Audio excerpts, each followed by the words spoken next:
एक पति पत्नी की कहानी। एक अनजान लड़की उनके घर के बाहर हो जाती है। कौन है वो, ये जानने के लिए कहानी को अंत तक ज़रूर पढ़ें।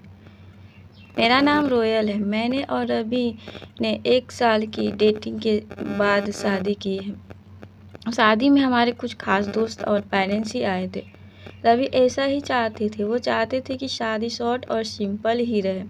हम लोग यहाँ बड़े शहर में काम करते हैं। रवि के माता पिता गांव में ही रहते हैं।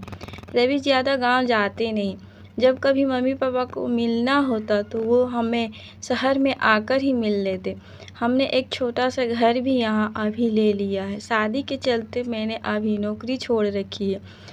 हमारा घर रोड के साइड में ही है। खिड़कियों से रोड दिखाई देती है। हमारे किचन की खिड़की से भी रोड दिखाई देती है।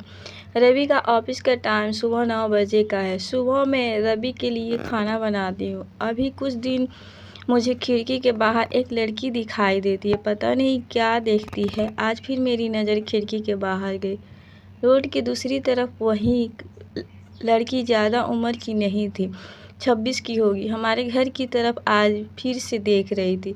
पहले दिन मैंने सोचा कि कोई होगी, लेकिन वो 3 से 4 दिन से लगातार आती मुझे दिखाई दे रही है। मेरे मन में सोचा कि जाकर उससे बात करूं। शायद किसी और की घर समझकर हमारे घर की ओर देखती रहती होगी। सुबह रवि सोए हुए थे। वो फिर वही दूर खड़ी दिखाई दी। इस बार मैं बाहर गई। मुझे अपनी ओर आते देख वो और घबरा गई। मैंने उससे पूछा, क्यों, आपको क्या परेशानी है? आप किसे ढूंढ रही है? वो घबराई हुई बोली, रवि यहाँ रहता है। मैंने बोला, हाँ, आप कैसे जानती है? वो इतना सुनकर घबरा कर चली गई। मैंने पीछे से उसे आवाज़ दी पर उसने सुना नहीं। मैं अपने घर में वापस आ गई। मेरे आने पर रवि उठ गए थे। पूछा, कहाँ गई थी तुम? मैंने बोला, पता नहीं, एक लड़की वो हमारे घर की तरफ देखती रहती है। मैंने जब जाकर उसे पूछा तो तुम्हारा नाम भी जानती है। तुम किसी गोरी सी सुंदर लड़की को जानते हो? रवि यह सुनकर भड़क गए। बोले, पागल हो क्या? कोई कुछ भी बोलेगा और तुम मान लोगी? लेकिन यह सुनने के बाद रवि के चेहरे का रंग जरूर उड़ गया था। मेरे भी दिमाग में कुछ कुछ चलने लगा। रवि जब शाम को आए तब मैंने इस विषय में कोई बात नहीं की।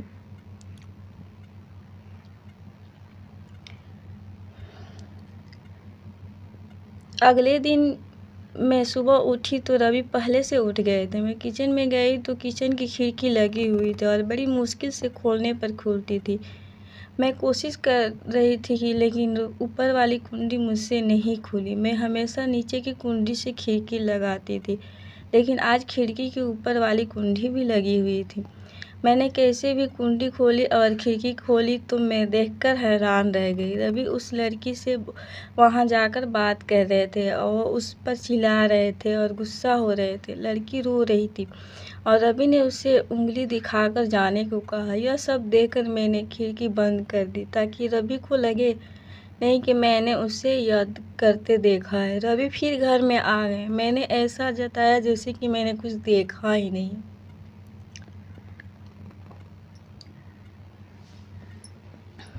अब मुझे न जाने कैसे कैसे ख्याल आने लगे। रवि मुझसे क्या छिपा रहा है? मैंने रवि से शादी करके कोई गलती तो नहीं की? आखिर वो लड़की कौन है और रवि उस पे इतना गुस्सा क्यों हो रहे थे?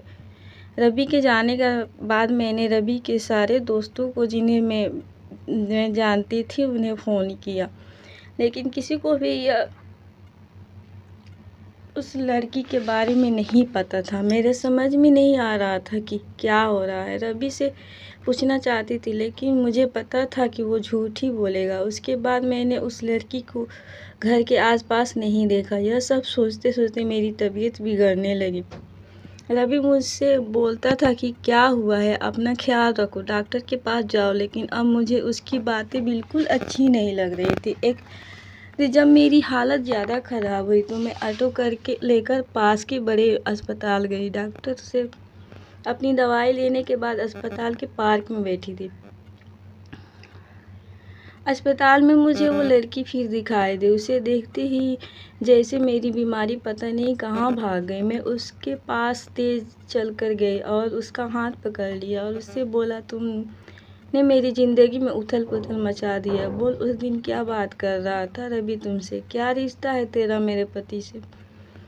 फिर उसने मुझे जो बताया सुनकर मुझे लगा कि मेरा पति ऐसा है, उसने इतनी बड़ी बात मुझसे छिपाई।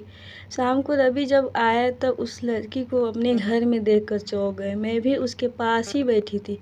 रवि उसकी तरफ देखकर बोले कि अच्छा तो तूने इसे सब बता दिया, मना किया था दूर रहने को मेरी फैमिली से।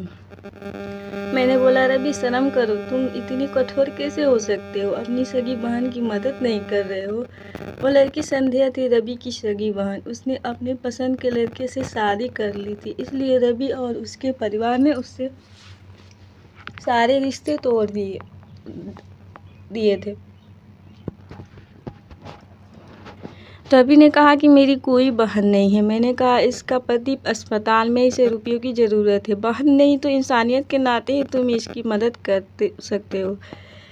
और अपनी पसंद की लड़की से शादी तो तुमने भी की है, फिर जो नियम इसके लिए है तुम्हारे लिए क्यों नहीं है। मुझे पता होता तुम ऐसे सोच वाले हो तो मैं तुमसे कभी शादी नहीं करती।